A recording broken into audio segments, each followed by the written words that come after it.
In today's video, I'm going to teach you how to delete your property from Booking.com. If a listing is no longer needed, maybe you sold the place or paused operations, this guide shows how to remove it cleanly. I'll explain each click and share quick tips to avoid surprises like open reservations or billing issues, while keeping the process simple. Start on Booking.com's homepage. At the top, select List Your Property.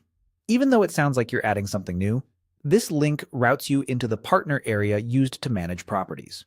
If you're not signed in, you may be prompted to log in first. Then look to the upper right for your profile picture or initials.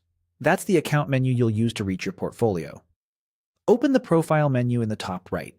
From the options, choose View My Properties. You'll see every property connected to your account with quick actions for each. Take a moment to confirm you're viewing the right one, especially if you manage multiple locations. If needed, scan for the address or internal ID you recognize so you don't remove the wrong listing. Next, locate the property you want to remove and click Delete. Booking.com may show a notice explaining that the listing will be taken offline and unavailable to book. Read any message carefully, especially if there are future reservations or outstanding invoices. To finalize, click Delete Registration. This confirms you want to remove the property from your account and unregister it from the platform. After you confirm, it should disappear from your active list.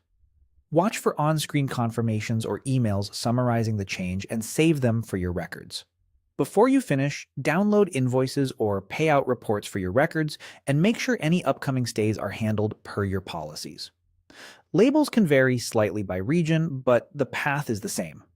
List your property, profile menu, view my properties, delete, and delete registration. That's it. You've removed a property from Booking.com.